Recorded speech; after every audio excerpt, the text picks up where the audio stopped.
Good morning students. आज हम दूसरी इकाई की जो चौथी कविता है छापा, जिसके कवि है ओम प्रकाश आदित्य। तो इस कविता का आज हम अध्ययन करने वाले हैं। तो सबसे पहले ओम प्रकाश आदित्य यानी कवि, उनका हम परिचय देखते हैं। ओम प्रकाश आदित्य जी का जन्म गुरुग्राम हरियाणा में हुआ। उन्होंने दिल्ली विश्वविद्यालय में स्नातकोत्तर की उपाधि हासिल की। वह एक सफल हास्य व्यंग्य कवि थे और उन्हें हास्य व्यंग्य का शिखर पुरुष भी कहा जाता है। छंद शास्त्र के भी वह ज्ञाता थे और इसी तरह उनके काव्य की एक विशेषता है कि इसमें उन्होंने गहनतम जो संवेदना है इसका उनकी कविता में अनुभव आता है।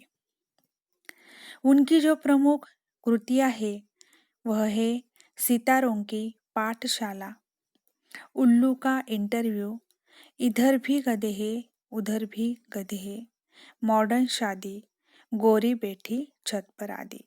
यानी उनका ये जो काव्य यहाँ पर आपको दिया है तो वह गोरी बैठी छत पर, ये उनका काव्य संग्रह है और इसमें से ही आपको एक कविता यहाँ पर अध्ययन के लिए दी है।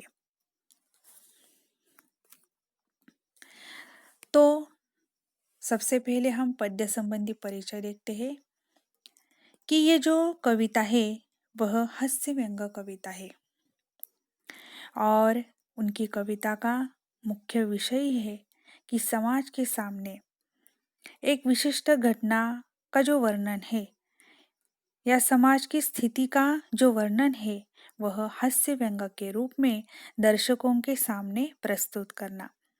तो इसी तरह ये जो कविता होती है वह समाज में प्रचलित कुरीति एवं सामाजिक समस्याओं पर वह करारा व्यंग करती है और मनोरंजक हास्य भी उत्पन्न करती है। तो इस तरह देखो, प्रस्तुत हास्य व्यंग्य कविता में कवि ने आयकर विभाग के छापे के माध्यम से आम आदमी की जो आर्थिक स्थिति है, छापा मारने वालों की कार्य प्रणाली है, इसी को दर्शाया है। कवि द्वारा किया गया छापे का वर्णन ये व्यंग्यात्मक हास्य उत्पन्न करता है। यानी ये जो कविता है, प्रस्तुत कविता छापा, एक हास्य व्यंग्य कविता है और इस कविता के माध्यम से कवि ने सामान्य आदमी की जो आर्थिक स्थिति है वह समाज के सामने प्रस्तुत उन्होंने की है। साथ ही कवि ने यह दर्शाया है कि किस प्रकार आयकर विभाग के कर्मचारी लोगों के घर पर छापा डालकर सब चीजों की छानबीन करते हैं। तो चलिए सबसे पहले हम ये जो कविता का जो शीर्षक है या नाम है छापा, तो सबसे पहले हम इसकी जानकारी लेते हैं।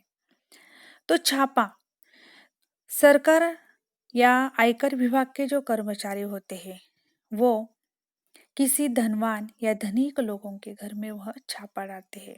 देखो, हमने अगर देखा तो समाज में कुछ ऐसे लोग होते हैं या धनवान या धनिक लोग होते हैं कि जिनके पास अधिक संपत्ति होने के कारण सरकार जो होते हैं वह उनकी जितनी संपत्ति है वह संपत्ति पर वह कर लगाते हैं या कर के रूप में वह पैसे वसूल करते हैं। और जो सामान्य आदमी है या जो निर्धन आदमी है, गरीब आदमी है, उनके पास जितनी संपत्ति है तो वह उनकी जो रोजमर्रा की जो उनका जीवन है इसी के काम वह आती है। तो इस तरह सरकार जो टैक्स लगाती है या कर लगाती है वह धनवान या धनिक लोगों की संपत्ति पर। अब देखो कि सरकार ऐसे कर के रूप में जो वसूल किया हुआ जो पैसा है, तो सरकार इस पैसे से क्या करती है, तो वह देश के विकास के काम में इस पैसे का उपयोग करती है। अब देखो, कर जमा करना ये भी हर प्रत्येक नागरिक का यह कर्तव्य है। सरकार क्या करता है, तो निधि के रूप में जनता सेवा के लिए इस कर की राशि का या कर के रूप में जो वसूल की हुई जो पैसे है या राशि है उसका उपयोग करती है। यानी राष्ट्रीय विकास में भी वह कर की राशि का उपयोग होता है। अब ये जो कर जमा करके व्यापार और उद्योग के इस स्पर्धात्मक युग में वह सुधार भी लाया जा सकता है। यानी कर की राशि द्वारा सरकार विविध उपक्रम भी करती है, जैसे देखो सब्सिडी देना या फिर पोस्ट ऑफिस के लिए अनुदान करना, सार्वजनिक क्षेत्रों में प्रगति के कार्य करना जैसे उद्यान निर्माण करना या फिर विविध सरकारी विद्यालय हो उसका निर्माण करना या फिर रेलवे का विकास हो। तो इसी तरह अनेक सरकारी कार्य में या सार्वजनिक क्षेत्रों में सरकार वह पैसा लगाती है। और सेवानिवृत्त लोगों की पेंशन भी इसी कर की राशि से अदा की जाती है। तो इस तरह हमारा या नागरिकों का यह कर्तव्य है कि जिसके पास अधिक संपत्ति हो कि वह कर के रूप में क्या करना, कर जमा जमा करना, ये भी हमारा कर्तव्य है, क्योंकि इसी पैसे से हम देश के विकास में अपना योगदान भी देते हैं। तो इसी तरह ये जो कविता है छापा, तो छापा या फिर छापा पड़ना, किसी के घर में छापा पड़ना यानी क्या कि वह कर लेने के लिए आयकर विभाग के लोग आते हैं कि उनके पास कितनी संपत्ति है यह देखने के लिए उनके घर आते हैं, उसी को क्या कहते हैं, छापा, छापा पड़ना। अब देखो, ये जो आयकर विभाग के जो लोग हैं वह ऐसे ही छापा डालने के लिए वह या फिर वह जो लोग होते हैं वह लेखक के घर में छापा डालते हैं। अब सच में लेखक धनिक है, धनवान है या सामान्य है या अत्यंत गरीब है, ये हम इस कविता के माध्यम से उन्होंने हास्य व्यंग के रूप में यह कविता आपके सामने प्रस्तुत की है। तो आइए हम देखते हैं ये जो कविता है इस कविता का भावार्थ। मेरे घर छापा पड़ा, छोटा नहीं बहुत बड़ा। वे आए, घर में घुसे और बोले, सोना कहाँ है? मैंने कहा, मेरी आंखों में है, कई रात से सोया ना नहीं हूँ या नहीं सोया हूँ। वे रोश में आकर बोले, स्वर्ण दो स्वर्ण। मैंने जोश में आकर कहा, सुवर्ण मैंने अपने काव्य में बिखेरे हैं, उन्हें कैसे दे दूं? अब देखो कि यहाँ पर जो लेखक है या ओम प्रकाश आदित्य जी है, तो सबसे पहले उन्होंने कहा कि मेरे घर पर अचानक आयकर विभाग का छापा पड़ा, छोटा नहीं बहुत बड़ा, यानी आयकर विभाग के जो कर्मचारी या अधिकारी जो आते हैं वह उनके घर पर पधारे। तो छोटा नहीं बहुत बड़ा यानी बहुत लोग या आयकर विभाग के बहुत से लोग उनके घर में छापा डालने के लिए आए। घर में आते ही सबसे पहले उन्होंने कवि से कहा कि सोना कहाँ है। अब सोना यानी वह क्या चाहते हैं कि घर में कितने पैसे हैं, कितनी मुद्राएं हैं या संपत्ति कितनी है। लेकिन देखो, कवि जो है वह एक हास्य व्यंग के रूप में इसका उत्तर देते हैं। मैंने कहा और बोले, मैंने कहा मेरी आंखों में है। क्या कहा उसने कि कवि ने बड़े ही सहज भाव से उत्तर दिया कि सोना तो मेरी आंखों में है। क्यों? क्योंकि मैं बहुत रातों से ठीक से सोया नहीं हूँ। तो लेखक की या कवि की ऐसी बात सुनकर वे रोष में आकर बोले, स्वर्ण दो स्वर्ण। अब लेखक की ऐसी बात सुनकर वे जो अधिकारी है वे बहुत क्रोधित हुए और उन्होंने कहा कि हम स्वर्ण के बारे में, सुवर्ण के बारे में, सोना यानी पैसे या संपत्ति के बारे में हम बात कर रहे हैं।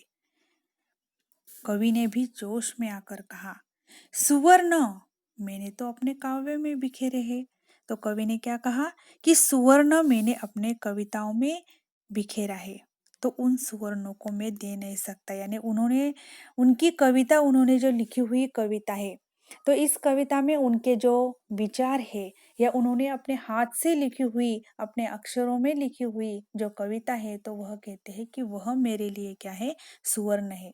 तो उसे मैंने अपने कविता में बिखेरे है, तो मैं ये आपको कैसे दे दूं।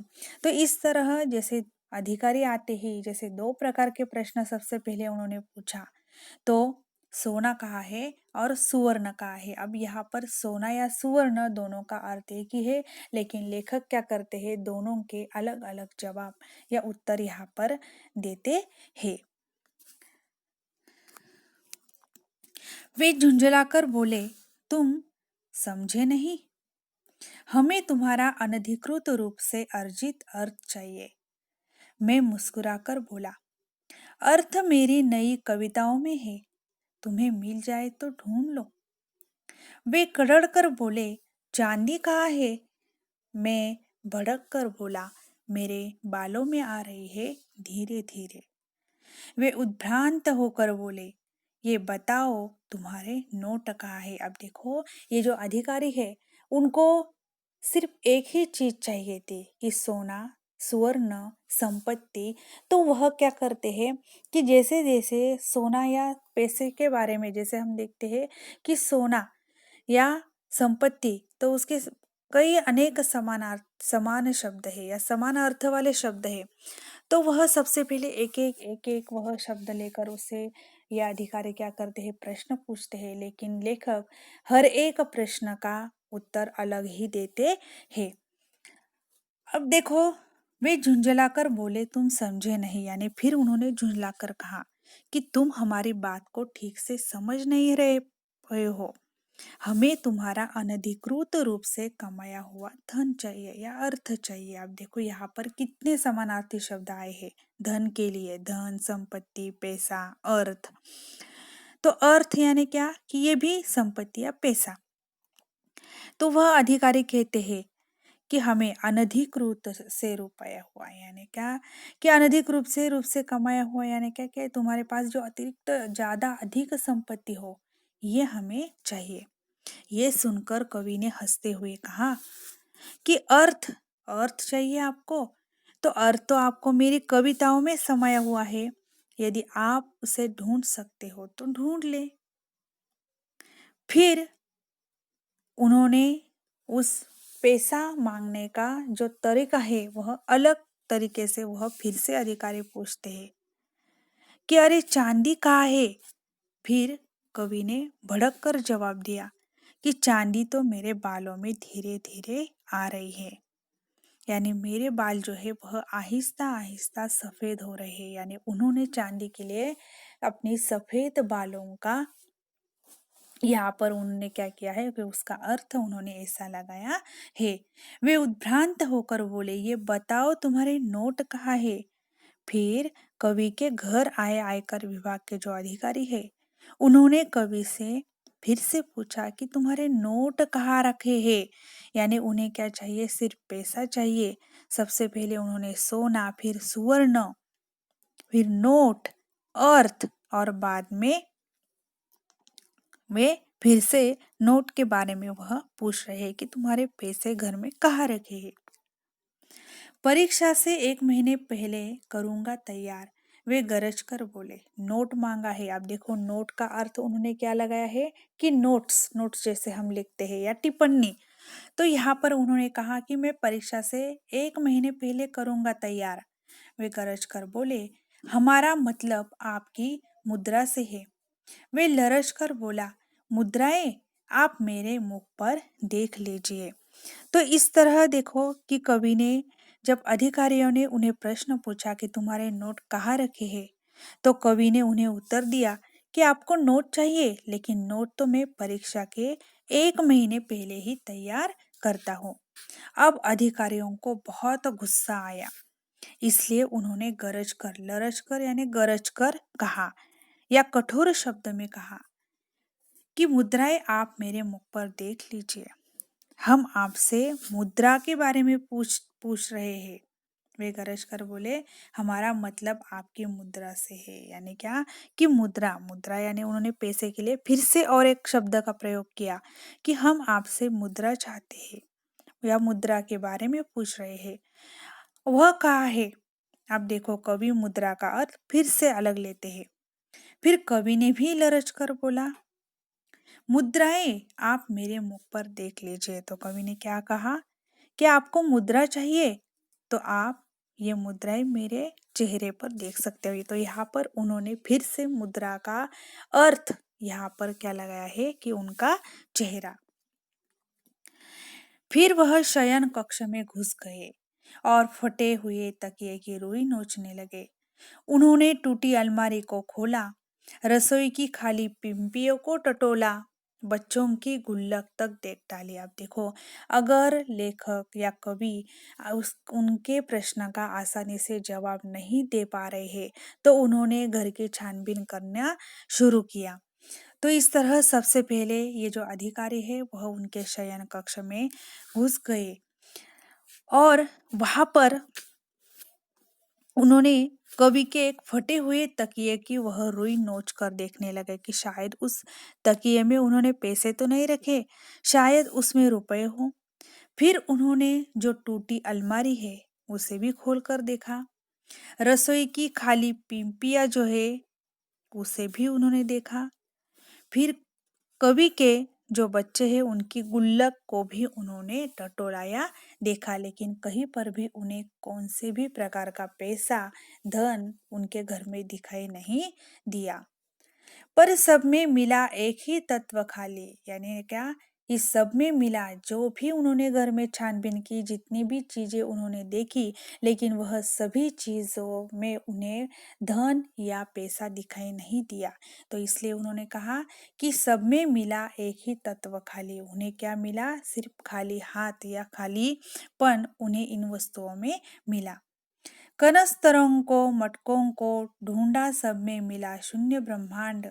देखकर मेरे घर में ऐसा अरण्य कांड, उनका खिला हुआ चेहरा मुरझा गया। देखो, रसोई घर में यानी उन्होंने जितनी भी घर में अनेक चीजें देखी तो उन्होंने सबसे पहले इतना टटोलने के बाद भी उनके हाथ कुछ भी नहीं मिला।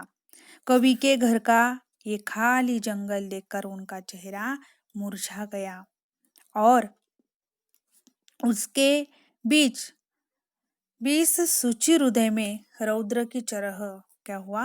करुण रस समा गया। कवि के घर में देखो, पूरी तरह की छानबीन करने के बावजूद भी कुछ न मिलने के कारण आयकर विभाग के अधिकारियों ने कवि से माफी मांगी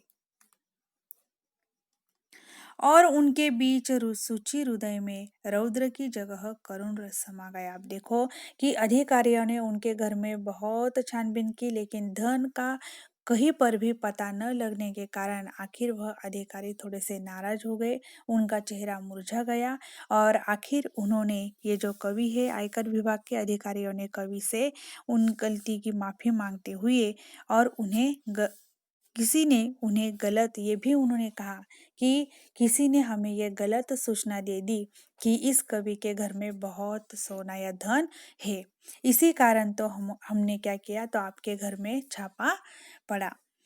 वे बोले, क्षमा कीजिए, हमें किसी ने गलत सूचना दे दी। अपनी असफलता पर वे मन ही मन पछताने लगे, सिर झुकाकर वापिस जाने लगे। मैंने उन्हें रोककर कहा, ठहरिए। तो इस तरह अधिकारियों को कुछ हाथ न लगने के कारण उन्होंने कहा, ये तो हमारी असफलता है। तो इसी तरह आखिर आखिर में वह अपना सिर झुकाकर वापिस जाने लगे। तो कवि ने उन्हें जाने से रोका और कहा, ठहरिए, आप